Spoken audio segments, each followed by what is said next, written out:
So, hello mga Kalingap, welcome back sa ating channel. This is me, Kalingap Edu. At ayan po, andito tayo ngayon sa kasalukuyan sa ating Hello po. kotse. At natambay muna kami dito kasi minihintay namin si Jedaline na makauwi sa kanilang sa kanilang pagpasok. Ay, makauwi sa kanilang boarding house po. At ayan po, si Jeneline po, yun, nasabi ko na rin, bibisitahin natin siya kasi matagal na rin hindi na bibisita, request ng mga fans. At saka, meron pong may sinabi siya sa akin noong nakaraan na medyo na-alarm ako na dahil siyempre, isa tayo sa tumutulong sa kanya, ayaw nating magkaroon ng as much as possible gusto ko maging okay yung tuloy-tuloy yung kanyang pag-aaral at nitong nakaraan po nag-text siya sa akin na sabi niya, kuya, parang siya, parang seryoso yata yung pagkasabi niya nung parang hindi na daw siya Hindi na parang mag-aaral. ayaw na niya mag-aral. Ayaw na po.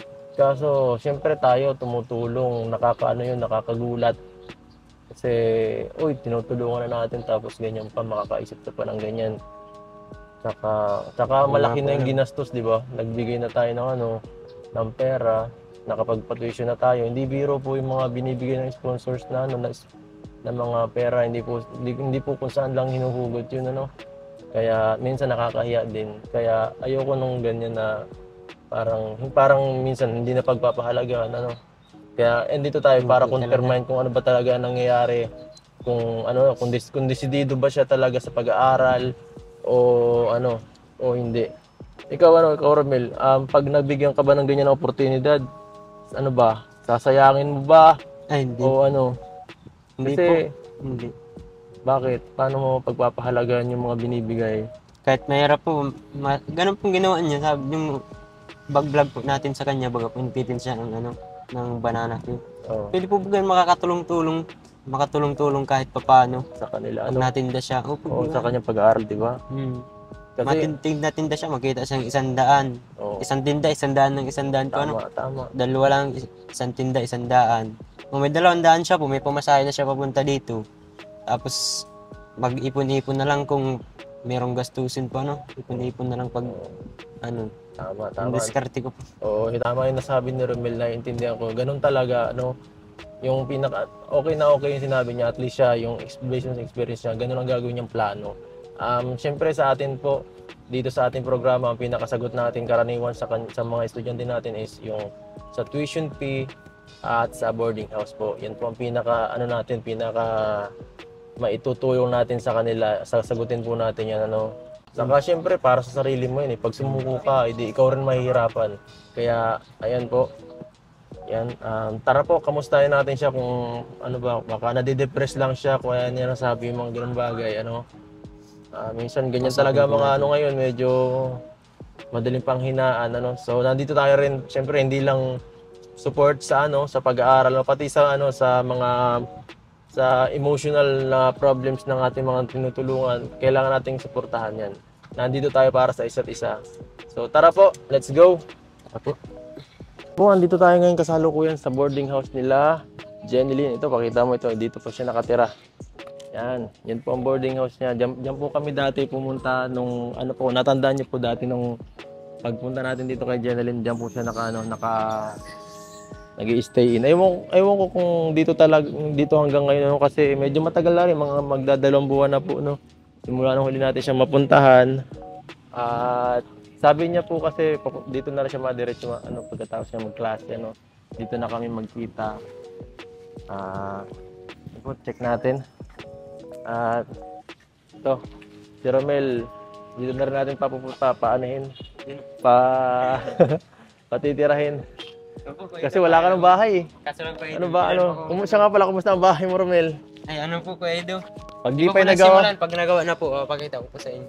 bilisan mo na. Naku, baka mawala na tayong budget kasi pag hindi natapos yun, dito na lang kita patitirahin dito. Ayos lang po, Edo. Kahit taga-nakit ng basura. Ito po yun ang usapan. Pag di natapos, dito ka na matira. Sakto, maliit na 1.5 lang gada po. Saan na ba Pwede yun? na po. May tao ba dito? Tanong ko nga. Jeneline. Transfer siya. Ang cute na bata dito. May naligaw. Ito, may bata dito. Hello, kamusta, Jeneline? Ayos lang. Kamusta dito sa bahay niyong pakipot? Grabe dito. Every time dito ako. Medyo parang hindi ako komportable pag daan dito mapuntaan. Parang ang liit eh. Solo ka dito? May kasama pa ako yun. Dalawa kayo? Yung lumabas kanina? Ay, hindi. Ha?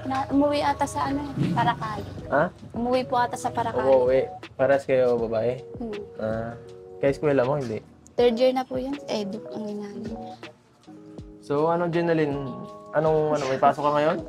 Meron po, may attendance po. May attendance ka ngayon. Ano ba ngayon, Jen? Intrams na? Oh. Wala ka sinalihan? Saan ka ba magaling na sport? Pagkikilik ng keyboard, Pagti-TikTok, diyan ka malakas. Baka sa Hindi TikTok na ako nagtitiktok. Sa TikTok lang eh. Diba? May space pa dito? Pang-ilan lang, no? Pang-ilanan lang? Dalawa lang. Dalawahan lang. May ipapasok sana akong isa pa eh. Tatlo sana kayo. Wala na dito yung space. Hindi ko po alam. Hindi Andyan mo po alam. ata yung may eh. Ito, ipapasok ko to dito eh. Pag wala pag di nagawa ang bahay nito, dito na ito matira eh. Dito sa labas. Grabe. Dito pag gabi, okay naman kayo. Di naman, may parang walang ilaw.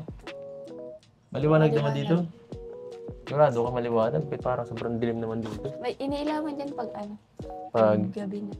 Pag dito muna tayo, init. Labas muna tayo, napakabanas. Hindi ako komportable.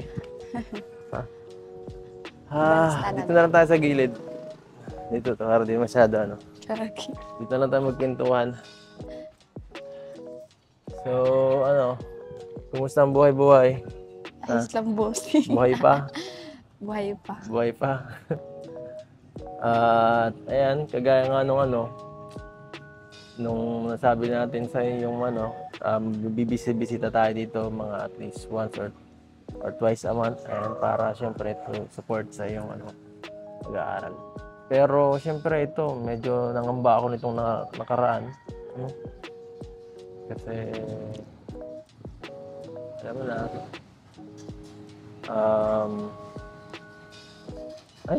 mamaya naman natin, huwag na tayo dito, mas maganda kung nasa tahimik na tayo. Tahimik na lugar. Naka-ready ka naman, naka-bihis ka eh. Doon muna tayo sa may kain na muna tayo bago ang lahat. Sige, dyan. Tara po mga kalingap. Kain muna tayo.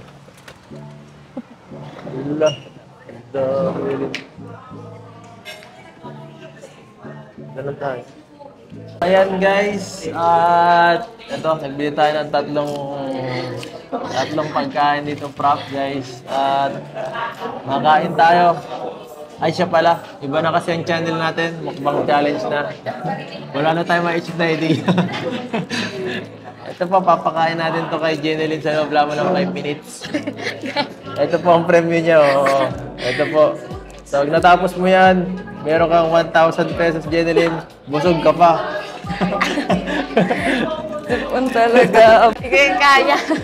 Joke lang guys. Yan po, kain muna tayo, kain muna. Kain na, huwag na kami mahiya. Sarap pa.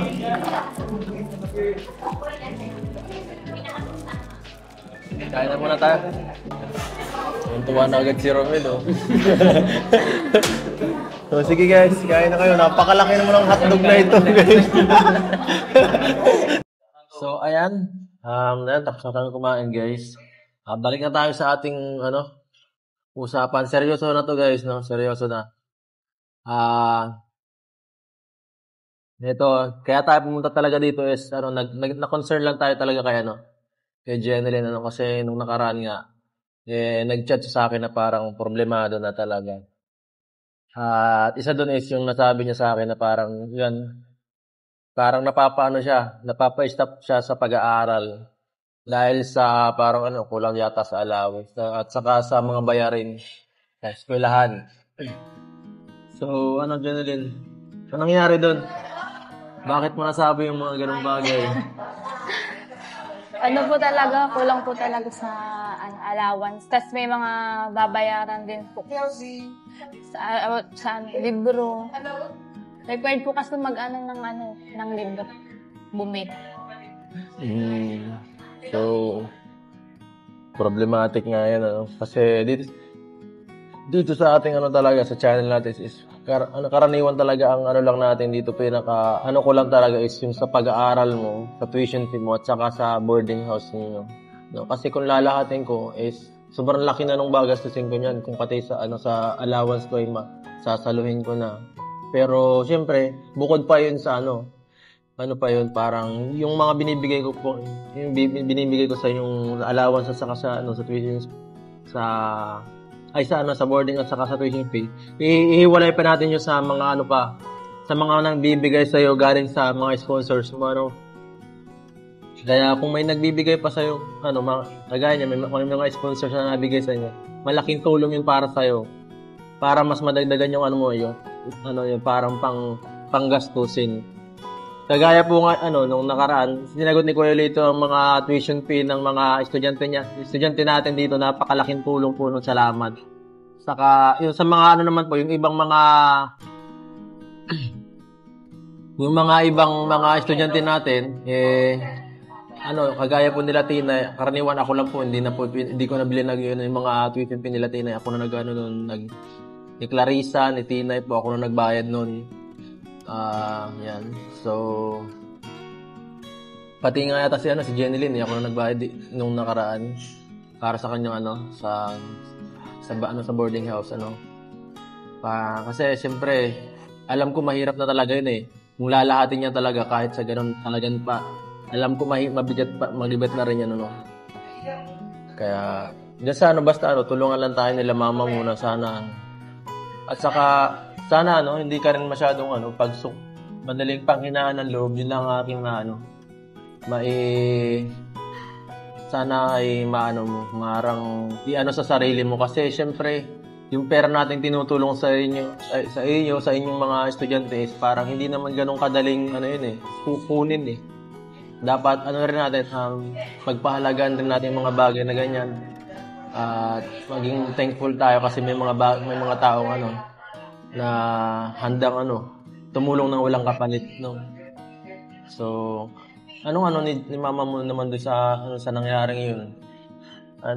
Parang pinagkwentuhan nyo ba yun na parang tigil na ako ma or Opo, pero nagsabi na rin po ako na mag-a-apply ako kasi po sa akin si Patrick. Mag-apply daw po ako sa tinatrabaho niya ata yun, sa Infinity. Huh? Sa Infinity, yung tinatrabaho niya yung Patrick. Infinity. Tapos? Para may dagdag Actually, okay din yun maging student. Kasi para komportable ka sa sarili mo na mayroon kang huhuguting pera pagka sa mga oras na kailangan mo ng panggastos, sarili, parang pocket money na rin.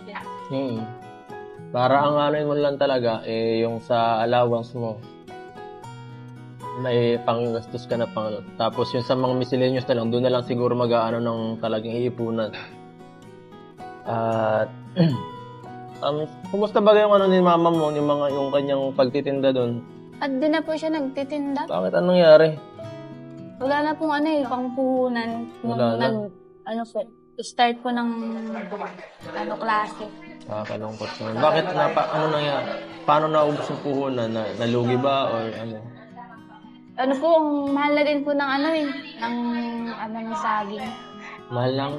Ang ng saging. Mahal na yung mga ganon? Mga bilihin. Pambili, mahal lang bumili ng ingredient, mga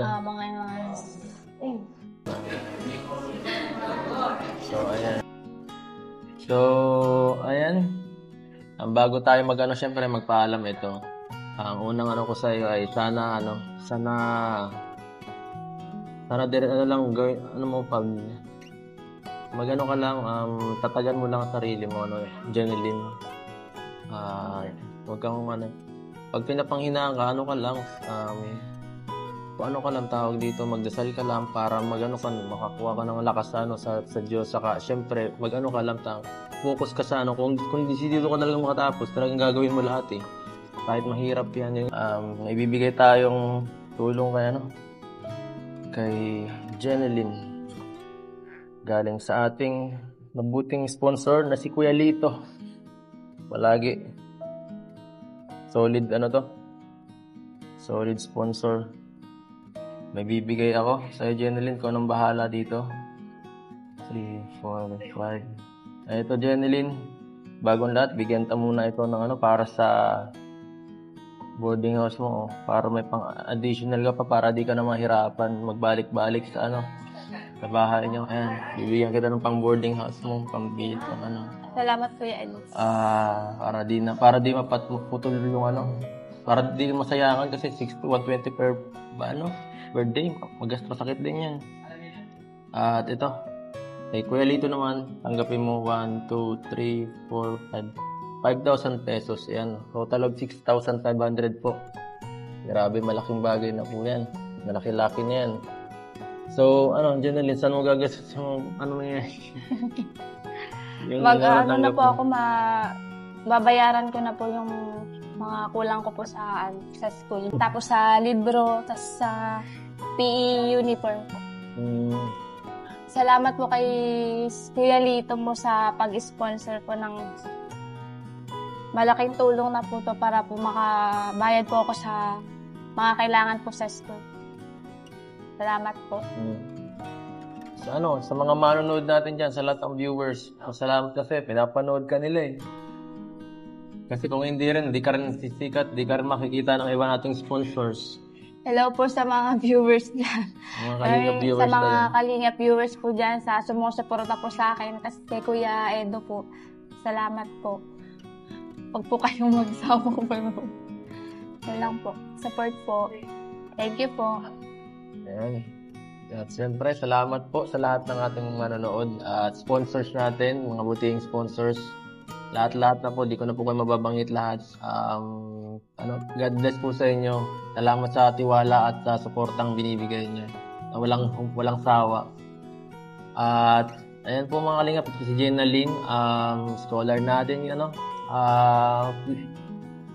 please support si Jeneline. At ayan, sana po nagustuhan niyo yung video na to. Please like, share, and subscribe kung gusto niyo mga ganong klaseng video. At hanggang dito na lang po mga kalingap. Paalam po. Bye. Bye-bye.